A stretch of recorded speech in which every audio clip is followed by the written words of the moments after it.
gostava de também lembrar que nesta matéria o CDS não acordou ontem, tem feito o seu trabalho de casa, denunciou o mal-estar que crescentemente o Ministério estava a gerar nas escolas em Portugal, através de uma gestão política sistematicamente conflitual e que fazia generalizações abusivas, quando, evidentemente, seja no ensino, seja na saúde, seja na administração, seja na política, há pessoas que cumprem e pessoas que não cumprem, e não é possível tratar toda a gente da mesma maneira como a Sra. Ministra da Educação tem feito relativamente aos professores. E, depois de termos feito uma denúncia muito veemente do que tinha acontecido com o Estatuto do Aluno, que já foi um indicador muito preocupante, nós fomos, recordo-vos, o primeiro partido a suscitar a questão do regime de avaliação dos professores. Filo, no primeiro debate com o Sr. Primeiro-Ministro, ele não respondeu, dediquei uma interpelação completa ao Primeiro-Ministro a este tema, e aí ele foi forçado a responder, em alguma medida, e bastante insuficiente. Fizemos inúmeras reuniões em escolas, pedimos aos professores, que são ao mesmo tempo simpatizantes do CDS, que nesta mesma sala nos relatassem o que estava a acontecer, e fizemos intervenções sucessivas, suponho que todos conhecem, sobre o regime de avaliação. E, portanto, temos a autoridade para falar e para dizer alguma coisa que é um derradeiro apelo à Sra. Ministra da Educação, que é também uma denúncia das suas últimas falácias e que é uma posição sobre a manifestação de amanhã.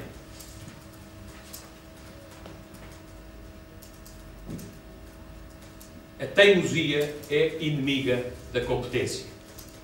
A determinação implica realismo. Não faz sentido um processo de avaliação dos professores que começa a meio do ano, que transtorna a vida da escola, que transforma os professores em burocratas, que não têm os documentos essenciais publicados a tempo, que gera confusões, que às vezes permite que não haja competências específicas para as avaliações que são determinadas e que atinge os professores no núcleo essencial da sua dignidade profissional. Ou seja, quando coloca as avaliações que os professores fazem aos alunos, as classificações e as notas que os professores dão aos alunos, como critério de julgamento e de progressão da carreira do próprio professor.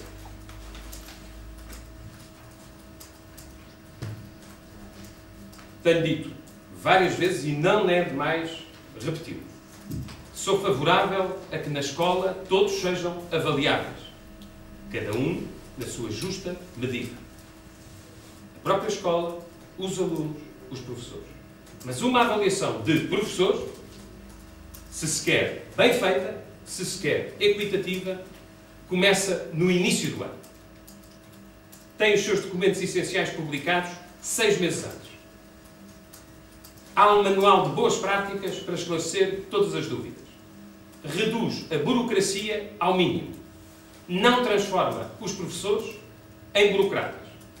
E tem como critérios questões objetivas e nunca aquelas que se prendem com a avaliação que o professor faz do aluno. Porque no momento em que um professor progride na carreira pelas notas e classificações que dá aos seus alunos, isso, evidentemente, coloca-os perante uma opção que é impossível: proteger a sua carreira e, obviamente, facilitar a vida dos alunos, ou defender a verdade escolar e a honestidade profissional, e isso significa dar as notas que são justas e não apenas aquelas que a estatística do Ministério pretende.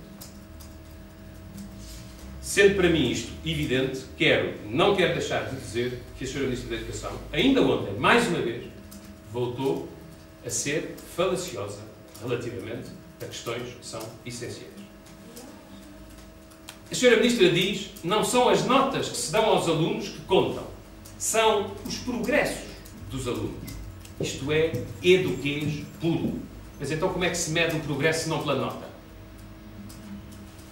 A Sra. Ministra diz que as notas vão ser comparadas com as de anos anteriores. Como? Então, e se o professor não é o mesmo no ano anterior face àquele em que está a ser avaliado?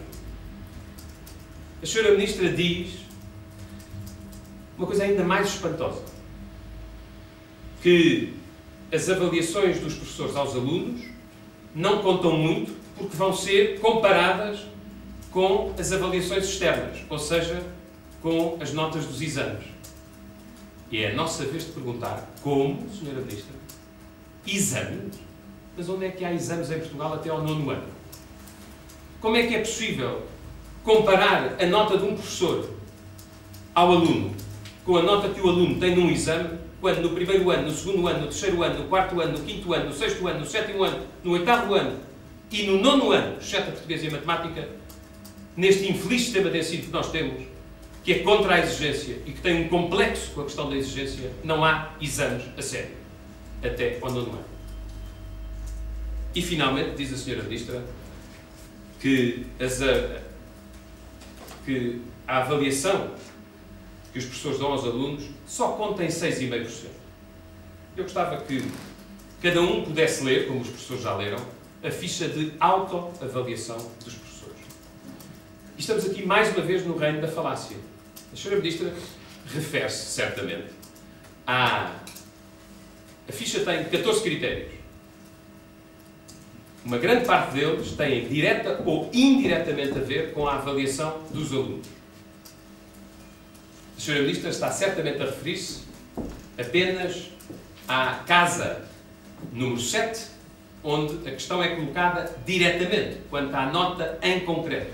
Só que se esquece que há pelo menos mais 5 casas na ficha de avaliação que vão direitinhas dar à nota que os professores dão aos alunos. E, portanto, a Sra. Ministra sabe que, assim como no Estatuto do Aluno quis acabar com a diferença entre falta justificada e falta injustificada, agora, no regime de avaliação dos professores, quer relaxar o mérito escolar, forçando os professores a facilitarem na matéria, facilitarem nos testes ou facilitarem nas notas, de forma a poderem proteger a sua carreira. E isto, obviamente, ofende-os na sua dignidade profissional. E é por isso que eu digo, sem nenhum problema, se eu fosse professor, ia à manifestação. Como sou presidente de um partido, acho que não devo fazê-lo. Mas espero que as pessoas possam perceber que o que está a acontecer em Portugal, em matéria de sistema de ensino, não faz nada bem ao futuro do nosso país. Nós, aqui no CDS, não acreditamos num sistema de ensino onde o poder da 5 de outubro é total e completo, onde o estatismo é a regra, a liberdade de escolha é diminuta, não há exames até ao 9º ano, por vontade da Sra. Ministra também não havia faltas injustificadas, por vontade da Sra. Ministra o regime de avaliação é feito para facilitar as estatísticas. Nós estamos a fazer o contrário do que precisamos. Precisamos de trabalho, esforço, sacrifício, estudo, conhecimento, ciência, cultura, exigência, assiduidade, disciplina. Aquilo que a Sra. Ministra quer é um puro produto estatístico. Poder dizer que, afinal, há menos abandono e mais sucesso, sem que isso tenha nada a ver com o que os alunos sabem. E de caminho, pondo em causa diretamente o exercício da função docente dos professores, sem os quais a escola não se faz. É a última coisa que eu gostava de lembrar à Sra. Ministra. É que, ao passar 2 anos e tal a fazer generalizações sobre os professores, como se todos fossem faltosos, como se todos fossem incompetentes, não separando o trigo do joio, a Sra. Ministra não percebeu uma coisa. É que no dia seguinte, na sala de aula, quem está é o professor, não é a Ministra da Educação. Quem tem de enfrentar os alunos é o professor, não é a Ministra da Educação. Quem tem de conversar com os pais é o professor, não é a Ministra da Educação. Foi isto que a Sra. Ministra não percebeu. Ela hoje é parte do problema, não é parte da solução. Muito obrigado.